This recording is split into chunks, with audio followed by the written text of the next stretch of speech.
Hi guys, thanks for joining. I just wanted to have a sit down and have a chat as I haven't posted like I was trying to post, which was every single day. My last video was posted like 8 or 9 days ago, and the honest reason is I've just felt blocked from speaking my truth. I've been doing things like recording music, but again that's just for myself, and I've been doing writing and that's just for myself. But when it comes to putting something out there on YouTube, I've just felt really blocked, and I don't know why. Even now it's like I don't have anything in particular to say, but I was pulling some cards, and the card I pulled from a specific deck was Rumi, the poet, the Persian poet. And unfortunately, because I'm recording on my phone, I can't pull up the exact quote for like one of his poems, but it was something along the lines of, follow what you love and it will not lead you astray. And it made me think about what I really love, in terms of, obviously I know people I love and things like that, but outside of people, it made me think about, what do I really love that I could follow and would not lead me astray? And I didn't really get an answer before pressing record, and I thought maybe I would just think about it while filming, because the first thing that comes to mind is music. That's always the first thing. If not music, then the other thing that can come up first is helping people, or feeling like I'm of some value to someone at some point in time. It's like the quickest way to snap me out of a depressive period. It's just to feel like I've done something to help someone. I realised, I've always known I'm a very sensitive person, but I realised today there's a term for it, which is a highly sensitive person.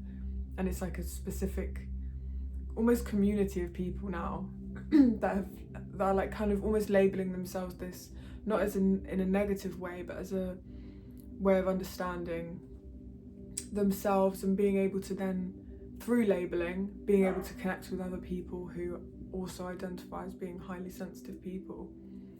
And I've been consuming some content on that today around some issues that have been coming up for me, and I found it really interesting, a lot of the perspectives that were coming up about how,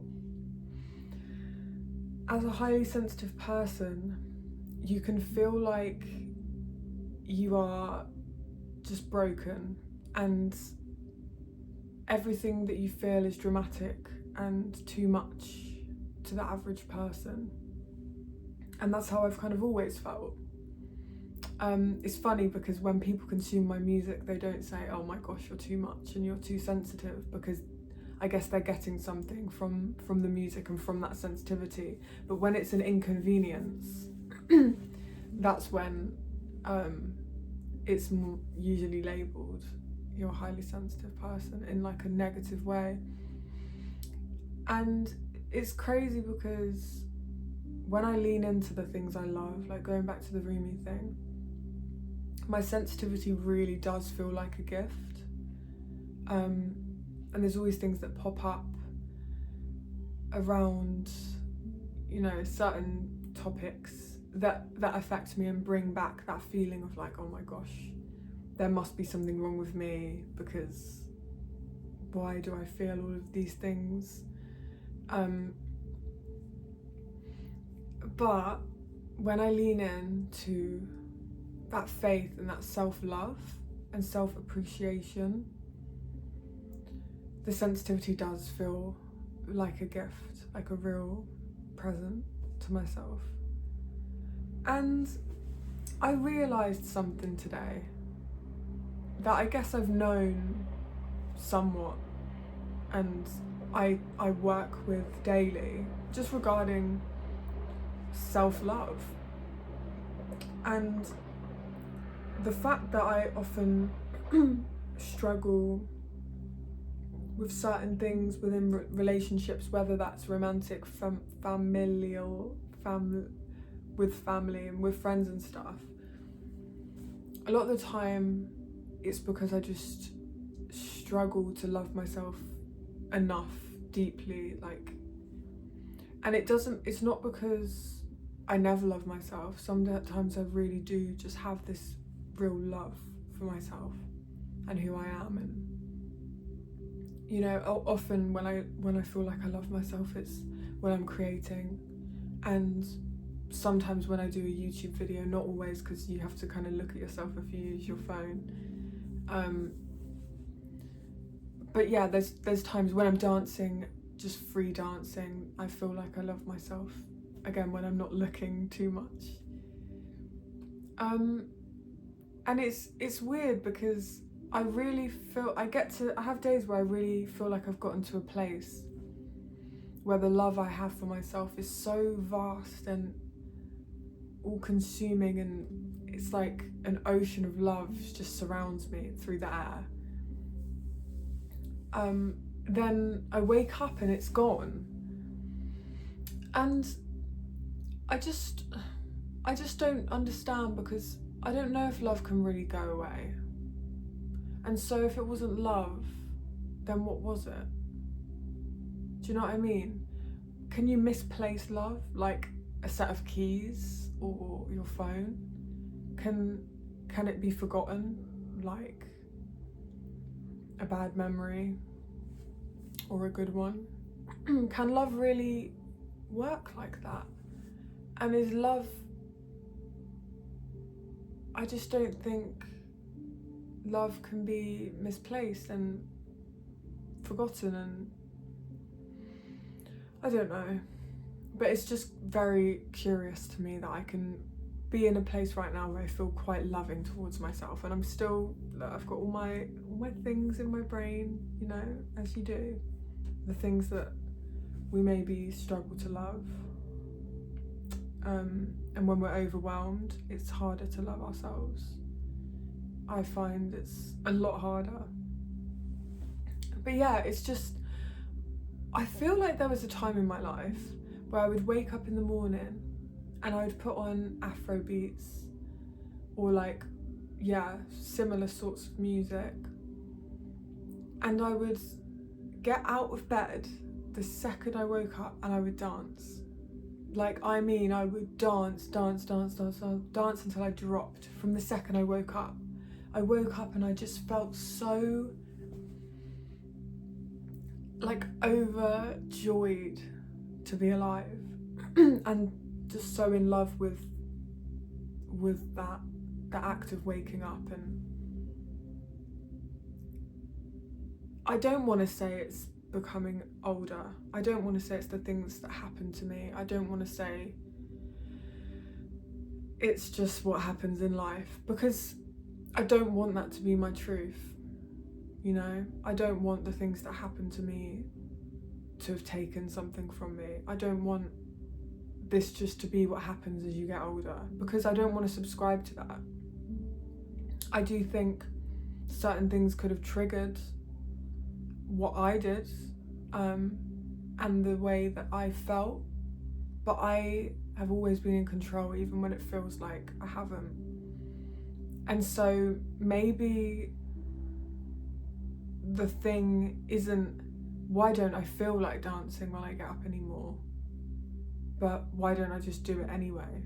You know, like the second I wake up and I feel like, yeah, how I feel, which is often heavy, dense, scared, fearful, sad, confused, stressed, overwhelmed, anxious, like a lot of the things that I feel when I wake up initially, and I'm like, oh my gosh, what am I doing? No, I'm like, no, I've got to do it all over again. Imagine if I just was like, right, let's put that music on because we have to dance. Like, I don't know.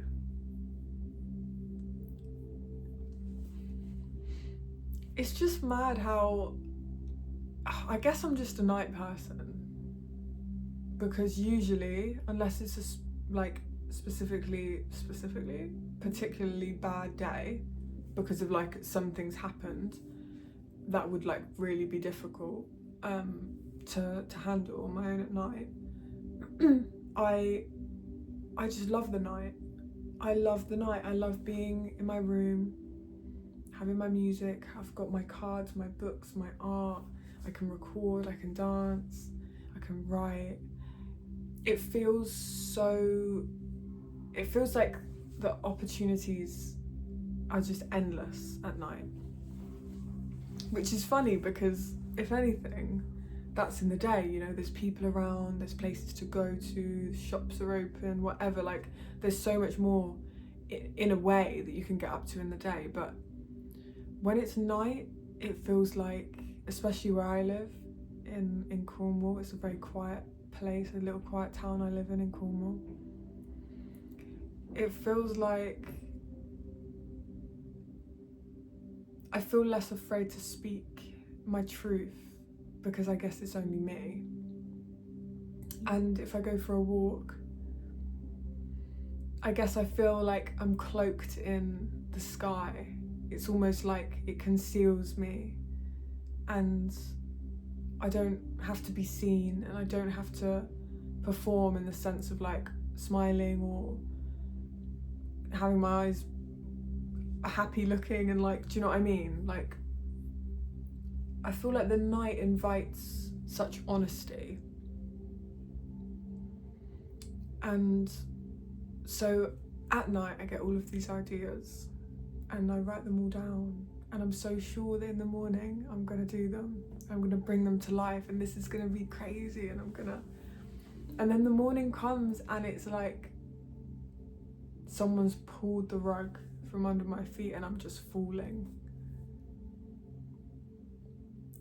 You know, and the birds are singing and the sky's blue,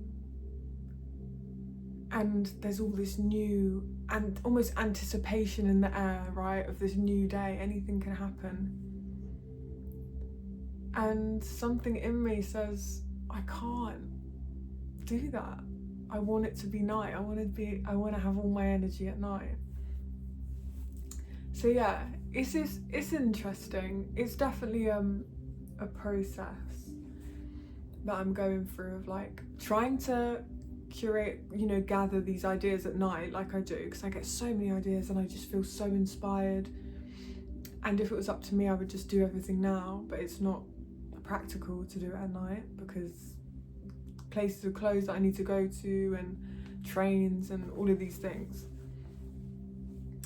But then the morning comes and I'm not trying to speak it into existence, and I know I am, but when the morning comes, it feels like that existential dread just smacks me in the face, and I feel so tired when I wake up. I don't know what I get up to in the dreamscape, but like I dream a lot and I have really good dream recall, so I guess I do know what I get up to, and a lot of it is very intense and very overwhelming. And I think obviously I sleep, technically I'm asleep, but my brain is very, very, very active at night, and it goes to places I would rather it didn't a lot of the time. And I don't know what it's just trying to teach me. A lot of the time I have the dreams and I remember them, and some of them are just horrific and I'm like, what the hell, brain, you know? And then some of them I'm like, okay, well yeah, that makes sense, that has been kind of on my mind to some extent, even though it's not been like at the forefront of my mind. It's something I've thought about. And then sometimes, yeah, the dreams just are something I would have never even considered I would fall into the dream space about. So yeah, I think it was going to be a journey of trying to figure out how to optimize my nighttime routine to set me up for a really good morning routine. You know, the basics. I'm not even going to bother going through them. The basics, what everyone would say you should do. I'm not going to be perfect. Sometimes I want to go on my phone right before I go to sleep. It just, when you spend a lot of time alone, that's just what you do. Like, I'm sorry. But also, a lot of the time, I'll read before bed and my phone will be charging over the other side of the room or in a different room. I need something from the second I wake up, the second I open my eyes, or not even open my eyes yet, the second I realise, okay, God, like even the fact I'm saying God in that way is like not a good start. When I wake up, my initial reaction is, oh God, fuck, I've got to go again. So I think it's going to be a matter of like finding, you know, okay, say obviously when we first start, the oh God will come first, you know, the oh no, oh shit, that will come first, and that's okay. But then as soon as that's happened, how quick can I, even in that sleepy ass self, bring myself into the feeling of the wish fulfilled, basically, and you know, think about all the things I want, all the things that make me feel good, the future that I'm working towards, and like really feel it as if it's done, feel it as if it's done, know it's done. How quickly, and I feel like maybe at first the gap will be like this big, and then bit by bit, the gap will be smaller. You know, and I might just think it and then it'll be like, oh, correct that.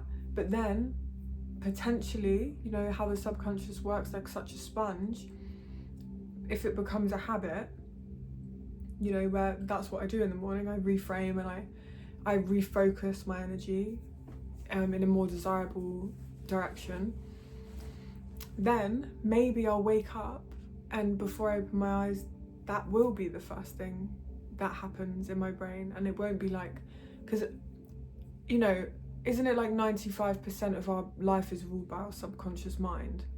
And we think the same thoughts as we did yesterday and before. That's what I learned from Dr. Joe Dispenza. And so you have to really be serious about the work. And I am serious about the work. I'm also a creature of habit, aren't we all? I'm serious and passionate about the work. It's a journey. And some days I'll listen to my robotic affirmations and I'll really feel them, like not just listen passively, like I'm feeling them, you know, and they're really doing something inside, and I'm flow stating through the day, and it's also a sunny day, you know, and I'm like ovulating or whatever. But then ironically I'm ovulating either today or tomorrow, and it's been a bad day for me today, pretty much. Like it's picked up and it's better now, but it's been a difficult day, like with health flares and stuff like that. So really just time of your cycle actually has less to do with it than that. But what was I saying? Yeah, so some days I'm really on it, and then bloody hell, one day I wake up and it's like, oh nah, not today, and all I want to do is just, I don't want to, but all I can do is just cry. So yeah, like it's some days it's really easy to do the work, some days doing the work doesn't feel like work, and it's still good to do it on those days, like that's important. But then it's on the days where your thoughts seem to be your enemies instead of your best friends. Like Louise Hay always says, your thoughts should be your best friends, you know, and they should. Like your thoughts need to big you up, your thoughts need to tell you you're gorgeous, you're clever, you're kind, like all the things that you long someone else to tell you, your thoughts need to be telling you that. And yeah, that's obviously something that is a practice, and you build the habit of it, and I'm getting a lot better. Something I do that can help is when I have like these really, I'm prone to rumination, so just like going down dark spirals about things that just might never happen, but I live through it a million times in one day, and it's just awful. So something I do is like I come up with the most exaggerated, sort of almost on the verge of being unbelievable affirmation about myself, like I'm the most whatever, like something that makes me feel really good, even though there's that part of me that's like, what? No, that's but I've gotten into the habit of when that really just constant ruminating thought just comes up and I'm just like, oh my god, this is actually destroying me, like my brain is hurting, I will just repeat mentally this phrase that just makes me feel good. And like at first it's like, oh, blah blah blah, but I repeat it and repeat and repeat, and I don't let the other thought come in. And obviously that takes a lot of like work. You have to constantly be thinking. But I would rather that sort of thinking, where I've chosen something that makes me feel good, than the sort of thinking that's still equally exhausting, if not more, that has no positive effect on how I think or feel. So that is actually a little tip, is like come up with an affirmation that makes you feel good in your body, because it's important. I think it's important to feel it. Some people don't. I think actually potentially both could be true. I think the feeling part of it really accelerates the growth and the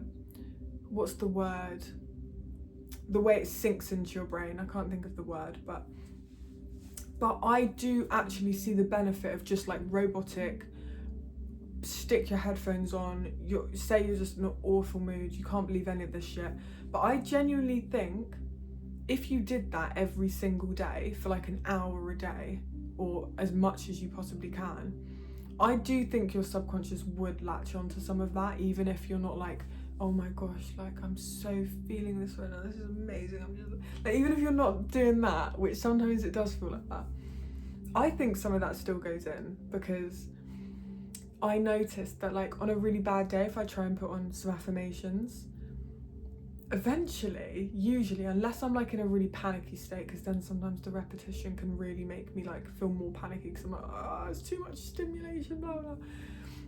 Eventually I do notice my mood shifts, and then so at the start it's very much like passive listening and just like trying something, just hoping something's gonna work, and then it turns into the feeling. And I don't think there's anything wrong with that, like not sitting there like completely zenned out as soon as you start. But yeah, rambling, but it feels good to ramble. That's the one thing that's weird about YouTube, is I always think I have nothing to say, and I always feel awkward when I start, and I always, yeah, like I don't always feel awkward when I start, and I don't always feel like I have nothing to say. A lot of the time I feel that way.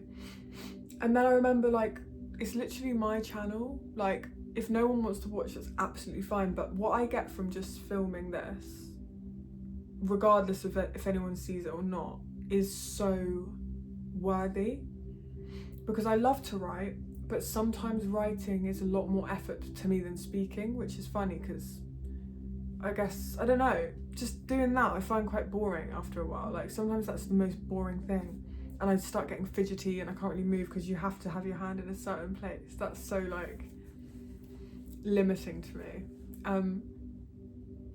But to be able to just talk freely, and also no one's butting in, no one's been like, oh I want to say this, I get to just do all the talking. It's amazing. I love that. So yeah, it's been good, and I've missed doing this. It's been so long. Like when I was doing it like every day for a week or something like that, and I really want to take away that part of me that feels the resistance and then doesn't act because of it. Because honestly, I think I want to film videos even if I don't get out of bed that day. Like, what's stopping me from just turning the camera, staying up in bed, chatting for 5 minutes, posting it? I think the practice of doing that would be very beneficial for me. And also I don't feel drawn to Instagram as a platform, and I really do want to be visible, and I want to be speaking, and I want to be helping even one person, helping whoever with just like stories and things I've been through. And I know it's in my power to do that. I just don't feel drawn to doing it on Instagram. Whenever I post on there, I get a really sicky feeling. Whenever I go on there, which is quite rare, I get a really sicky feeling. Whereas when I post on YouTube, I never get that feeling. I just love long form content, and I love the people that find my videos. I just think it's really cool. The algorithm works in a slightly different way. And yeah, I just love the intentionality behind YouTube. I think there's a little more of that there than with Instagram, at least in my experience, which I have to say has been quite limited as of late. But yeah, it's felt so good to chat and get some words out. It feels like a weight's just lifted off my shoulder from chatting. I love chatting, and when you spend lots of time alone, it's good to chat to a camera, actually, I'm finding. So I highly recommend doing it, even if it's something that you don't go on to post or share with anyone. Just for yourself, even if you then deleted it after. Something about the act of setting it up, you know, the tripod, the camera, or even if you don't have a tripod, lean your phone on something. The act of doing that and like making that time for yourself to express yourself feels like it's very good for the soul, because it's almost validating, and it's like you're worth this, you know, you're worth this little bit of effort, you're worth this little bit of space I'm making for you, and you're worth speaking, you're worth listening to, because everyone is, and everyone has a perspective on something, or a story, or an opinion, or a thought that can actually change the trajectory of another person's life. It sounds dramatic, but I believe it to be true, because I've definitely had experiences where one thought someone else expressed just set off all these things in my brain, where so many things all of a sudden just made sense. They were all firing off in different directions before, and then all of a sudden I had an answer, or I had a moment of inspiration, or I had something, you know, something to work for, something that inspired me. But yeah, I'm gonna stop filming because this is a long video, and I don't like editing videos. I found that out about myself. I'm not in my editing phase of life. I just like pressing record, pressing stop, put it out there. Maybe that'll change. Maybe when I get a new MacBook Pro one day, that'll change and I'll get in my bag, but I don't enjoy doing it on a phone. And bless my Mac, she tries. But yeah, thank you for being here. This has been fun. I'm gonna film again tomorrow, so I'll see you then. Au revoir.